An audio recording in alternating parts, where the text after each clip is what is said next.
Hello and welcome everyone. स्वागत है आपका हमारे यूट्यूब चैनल प्रेप अल्फा में। तो आज है 22 दिसंबर 2025। तो इस वीडियो में हम आज के टॉप 10 करंट अफेयर्स के क्वेश्चंस देखेंगे। तो आइए बिना किसी देरी के वीडियो को स्टार्ट करते हैं।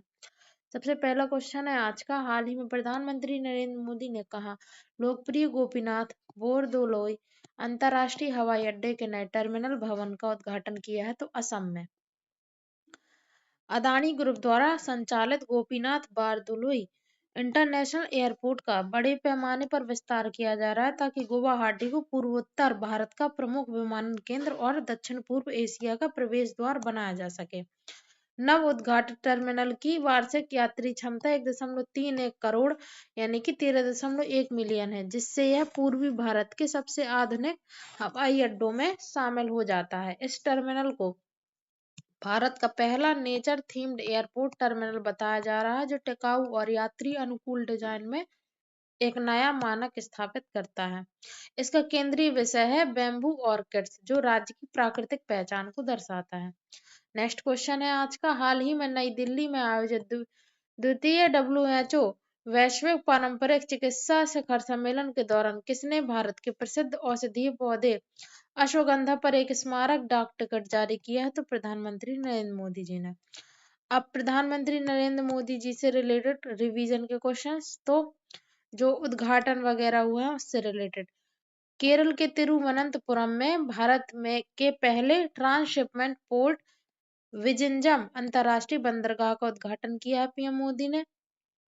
जम्मू कश्मीर में श्रीनगर लेह राजमार्ग पर 2400 करोड़ रुपए की लागत से बनी जेड मोड़ सुरंग का उद्घाटन किया। देश की सबसे लंबी दूरी वाली पुणे नागपुर वंदे भारत एक्सप्रेस, जो कि 881 किलोमीटर की है, उसको हरी झंडी दिखाई। गुजरात के दाहोद में भारत का पहला 9000 horse power electric locomotive engine राष्ट्र को समर्पित किया। तमिलनाडु के तूतीकोरिन हवाई अड्डे और बिहार के पटना JPNIA हवाई अड्डे के नए टर्मिनल भवनों का उद्घाटन किया। 22 मई 2025 को देश भर में 103 अमृत भारत रेलवे स्टेशनों का उद्घाटन किया। नई दिल्ली के कर्तव्य पथ पर कर्तव्य भवन 3 का उद्घाटन किया। आंध्र प्रदेश के विशाखापट्टनम में भारत की पहली ग्रीन हाइड्रोजन हब परियोजना की आधारशिला रखी। उड़ीसा के झारसुगुडा में भारत के पहले स्वदेशी 4G नेटवर्क स्टैक का उद्घाटन किया। असम के नुमालीगढ़ में देश की पहली बांस आधारित बायो रिफाइनरी राष्ट्र को समर्पित की। मध्य प्रदेश के धार जिले में भारत के पहले PM मित्र टेक्सटाइल पार्क का शिलान्यास किया। राजस्थान के बांसवाड़ा में 2800 मेगावाट माही बांसवाड़ा परमाणु परियोजना की आधारशिला रखी। बिहार के औरंगाबाद में Nabinagar super thermal power project चरण 2 की नींव रखी। भारत की पहली स्वदेशी CAR T cell therapy NexCAR 19 का शुभारंभ किया। छत्तीसगढ़ के रायपुर में भारत के पहले डिजिटल जनजातीय स्वतंत्रता सेनानी संग्रहालय का उद्घाटन किया। मध्य प्रदेश के बागेश्वर धाम छतरपुर में कैंसर अस्पताल का शिलान्यास किया। महाराष्ट्र के नागपुर में माधव नेत्रालय प्रीमियम सेंटर की आधारशिला रखी। त्रिपुरा के उदयपुर में 524 वर्ष पुराने त्रिपुरा सुंदरी मंदिर के विकास कार्यों का उद्घाटन किया। स्वदेशी वायु रक्षा प्रणाली के लिए मिशन सुदर्शन चक्र की शुरुआत की। मौसम विभाग के 150 वर्ष पूरे होने पर मिशन मौसम लॉन्च किया। भारत की पहली 25 क्यूबिक क्वांटम प्रोसेसिंग यूनिट राष्ट्र को समर्पित की। आंध्र प्रदेश के नागयलंका में DRDO नवदुर्गा मिसाइल परीक्षण रेंज की आधारशिला रखी। आपदा पूर्व चेतावनी हेतु सचेत ऐप को बढ़ावा दिया। 2035 तक भारतीय अंतरिक्ष स्टेशन और 2040 तक मानव युक्त चंद्र मिशन का लक्ष्य घोषित किया। किसानों के लिए PM धन धान्य कृषि योजना की शुरुआत की। दालों में आत्मनिर्भरता मिशन लॉन्च किया। प्रधानमंत्री नरेंद्र मोदी ने आंध्र प्रदेश के नागयलंका में DRDO की नवदुर्गा मिसाइल परीक्षण रेंज की आधारशिला रखी। नई दिल्ली में सेमिकॉन इंडिया 2025 और वर्ल्ड फूड इंडिया 2025 का उद्घाटन किया। सांस्कृतिक विरासत के संरक्षण हेतु ज्ञान भारतम मिशन की घोषणा की। अंतर्राष्ट्रीय योग दिवस 2025 की थीम घोषित की, yoga for one earth one health. Bangkok में 6वां बिम्स्टेक शिखर सम्मेलन, उसमें पार्ट लिया। रियो डी जेनेरियो में 17वां ब्रिक्स सम्मेलन शिखर सम्मेलन हुआ, उसमें पार्ट लिया। चीन के तियानजिंग में 25वां SCO शिखर सम्मेलन हुआ, उसमें रहे। दक्षिण अफ्रीका में 20वां G20 शिखर सम्मेलन हुआ था, उसमें रहे। पेरिस में तीसरे AI एक्शन समिट की से अध्यक्षता की।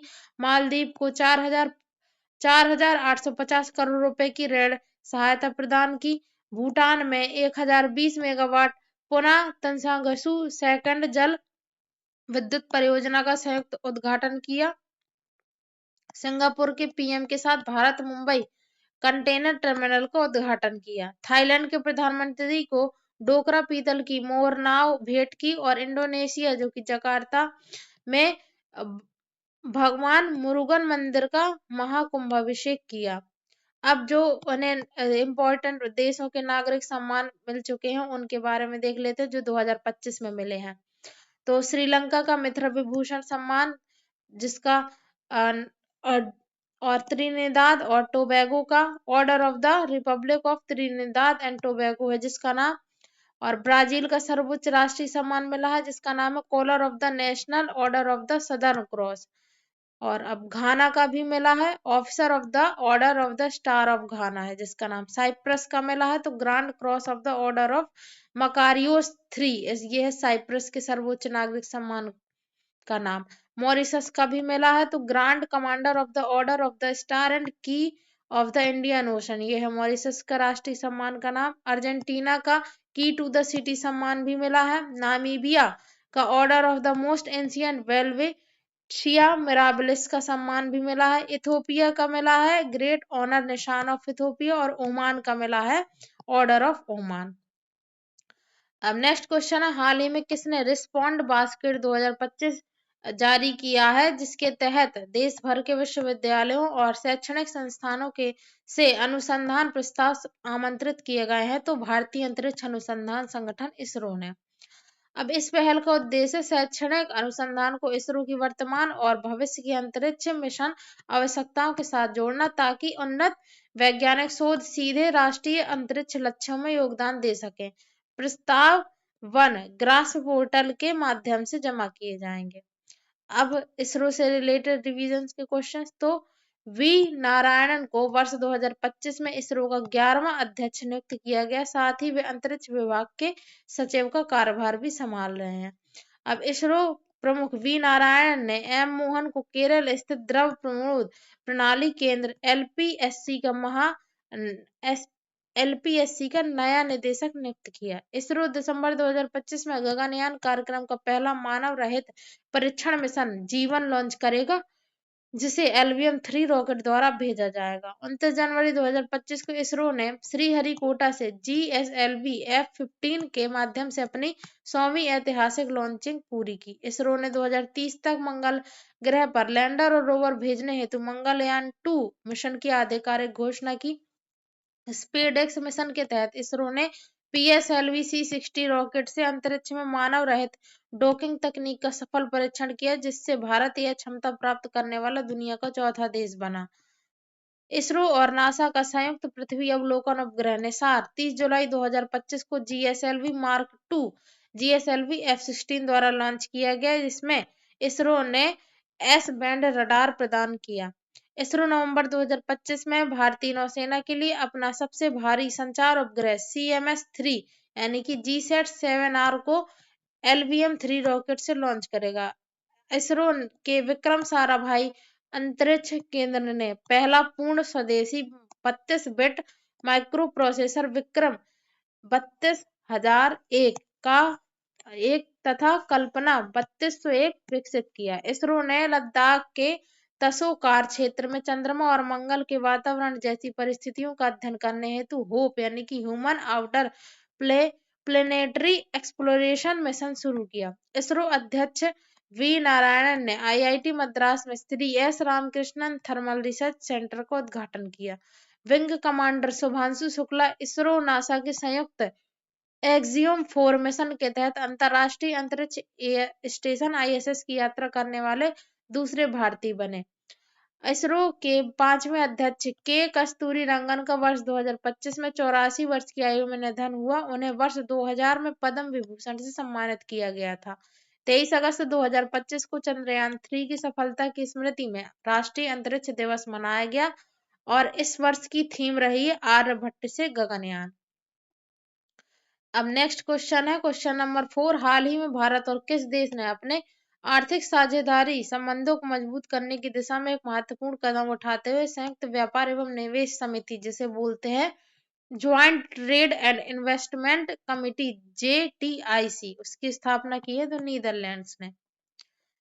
JTIC के उद्देश्य द्विपक्षीय व्यापार और निवेश को बढ़ावा देना, व्यापार एवं निवेश से जुड़ी नियामक और प्रक्रियागत बाधाओं की पहचान कर उन्हें दूर करना, उभरते और रणनीतिक क्षेत्रों में सहयोग की संभावनाएं तलाशना, प्रौद्योगिकी की स्थिरता और नवाचार आधारित विकास में साझेदारी को बढ़ावा देना। अब रिवीजन के क्वेश्चन। भारत और रूस ने वर्ष 2030 तक द्विपक्षीय व्यापार को $100 अरब तक पहुंचाने का लक्ष्य तय किया। भारतीय डाक विभाग ने अंतर्राष्ट्रीय ट्रैक्ट पैकेट सेवा के लिए रूसी पोस्ट के साथ समझौता ज्ञापन पर हस्ताक्षर किए। भारत और ब्रिटेन के बीच व्यापार को सरल बनाने हेतु मुक्त व्यापार समझौता FTA किया गया। प्रधानमंत्री नरेंद्र मोदी की यात्रा के दौरान भारत ने मालदीव को 4,850 करोड़ की ऋण सहायता प्रदान करने का समझौता किया।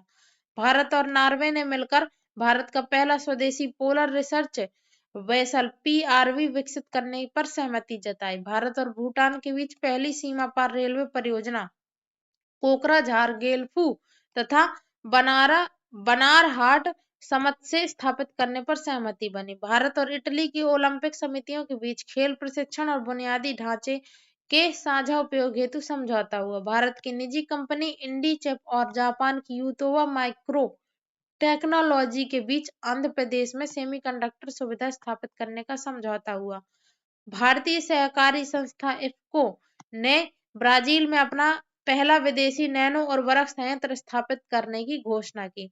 भारत और भूटान ने 1020 मेगावाट पुनः तंसा गसू सेकंड जल विद्युत परियोजना के संयुक्त उद्घाटन के साथ ऊर्जा सहयोग को मजबूत किया। अब नेक्स्ट क्वेश्चन नंबर 5 है। हाल ही में विश्व के पहले वायरलेस रेल काफिले का सफल परीक्षण किस देश ने किया? तो चीन ने किया। चीन ने ऐसी उन्नत तकनीक विकसित की है जिसमें 7 रेलगाड़ियां बिना किसी भौतिक कपलिंग के वायरलेस सिस्टम के माध्यम से जुड़कर 5,000 टन भार के साथ सफलतापूर्वक संचालित हुई। क्वेश्चन नंबर 6 है। हाल ही में कौन सा राज्य रणनीतिक दुर्लभ पृथ्वी तत्व यानी कि रेयर अर्थ एलिमेंट्स केंद्र के रूप में उभरा है? तो आंध्र प्रदेश। आंध्र प्रदेश का तटीय क्षेत्र दुर्लभ पृथ्वी तत्वों की उपलब्धता के कारण भारत का एक रणनीतिक हब बनकर उभरा है। अब रिवीजन के क्वेश्चंस। तो आंध्र प्रदेश की राजधानी अमरावती दुनिया का पहला पूर्णतः नवीकरणीय ऊर्जा से संचालित शहर बनेगा। भारत का पहला क्वांटम कंप्यूटिंग गांव आंध्र प्रदेश की राजधानी अमरावती में स्थापित किया जाएगा। भारत का पहला AI+ कैंपस आंध्र प्रदेश के अमरावती में स्थापित किया जाएगा। TCS और IBM ने भारत का सबसे बड़ा क्वांटम कंप्यूटिंग हब बनाने के लिए आंध्र प्रदेश सरकार के साथ साझेदारी की। भारत अमेरिका त्रिसेवा अभ्यास टाइगर ट्रम्प 2025 का चौथा संस्करण विशाखापट्टनम और काकीनाडा में आयोजित हुआ। भारतीय नौसेना ने अपना पहला स्वदेशी डाइविंग सपोर्ट वेसल INS विस्तार विशाखापट्टनम में लॉन्च किया। भारत इंडोनेशिया द्विपक्षीय नौसैनिक अभ्यास समुद्र शक्ति 2025 विशाखापट्टनम में आयोजित किया गया। आंध्र प्रदेश सरकार ने स्कूली बच्चों की माताओं को 15,000 रुपए वार्षिक सहायता हेतु थल्ली की वंदनम योजना शुरू की। आंध्र प्रदेश सरकार ने ग्राम पंचायत क्षेत्रों में रक्षा कर्मियों के घरों को संपत्ति कर से पूर्ण छूट देने की घोषणा की। मानव हाथी संघर्ष कम करने हेतु आंध्र प्रदेश में कुमकी हाथी प्रशिक्षण केंद्र और हनुमान परियोजना शुरू की गई। किसानों के सशक्तिकरण के लिए आंध्र प्रदेश सरकार ने राय थन्ना मीकोसम पहल शुरू की। ADR रिपोर्ट के अनुसार आंध्र प्रदेश के मुख्यमंत्री N चंद्रबाबू नायडू 931 करोड़ रुपए की संपत्ति के साथ भारत के सबसे अमीर मुख्यमंत्री बने। पर्यटन को बढ़ावा देने हेतु मास्टर कार्ड ने आंध्र प्रदेश सरकार के साथ समझौता ज्ञापन पर हस्ताक्षर किए। सर्वोच्च स्वच्छ सर्वेक्षण 2024-25 में आंध्र प्रदेश के अमरावती को 3 से 10 लाख जनसंख्या श्रेणी में प्रथम स्थान दिया गया। ऐतिहासिक अनुसंधान एवं सामाजिक सेवा के लिए मायना स्वामी को उगादी पुरस्कार 2025 प्रदान किया गया। आंध्र प्रदेश पर्यटन विभाग ने ग्लोबल टूरिज्म अवार्ड 2025 जीता। अंतर्राष्ट्रीय योग दिवस के 10 वर्ष पूर्ण होने पर विशाखापट्टनम को राष्ट्रीय मेजबान शहर चुना गया। आंध्र प्रदेश सरकार ने स्वतंत्रता सेनानी पोट्टी श्री रामुलु की 58 फीट ऊंची प्रतिमा स्थापित करने की घोषणा की। आंध्र प्रदेश स्थित नागार्जुन सागर श्रीशैलम टाइगर रिजर्व भारत का सबसे बड़ा टाइगर रिजर्व है। नेक्स्ट है क्वेश्चन नंबर 7। हाल ही में लोसर उत्सव जो तिब्बती बौद्ध नव वर्ष का प्रतीक है कहाँ प्रारंभ हुआ? तो लद्दाख में। लोसर पर्व लद्दाख में पारंपरिक नृत्य, धार्मिक प्रार्थनाओं और घरों पर रंगीन प्रार्थना झंडे लगाकर नए वर्ष के स्वागत के रूप में मनाया जाता है। नेक्स्ट है हाल ही में पुस्तक Salman Khan the sultan of Bollywood किसके द्वारा लिखी गई है? तो मोहर बसु के द्वारा। यह पुस्तक हॉपर कॉलिंस द्वारा प्रकाशित की गई है और यह बॉलीवुड अभिनेता सलमान खान के जीवन एवं करियर पर आधारित है। नेक्स्ट है क्वेश्चन नंबर 9। हाल ही में दिल्ली मेट्रो संग्रहालय का उद्घाटन किस मेट्रो स्टेशन पर किया गया है? तो supreme court metro station. Delhi metro के विकास, इतिहास और तकनीकी उपलब्धियों को प्रदर्शित करने के लिए यह संग्रहालय सुप्रीम कोर्ट मेट्रो स्टेशन पर स्थापित किया गया है। Question number 10। हाल ही में भारत का विदेशी मुद्रा भंडार 1.68 अरब डॉलर बढ़कर कितना हुआ है? तो 688.94 अरब डॉलर हो गया है। तो ये थे आज के हमारे टॉप 10 करंट अफेयर्स के क्वेश्चंस। आई होप आपको वीडियो पसंद आया होगा। जो भी फीडबैक है वो कमेंट सेक्शन में जरूर बताएं एंड पढ़ाई करते रहे। Thank you so much for watching.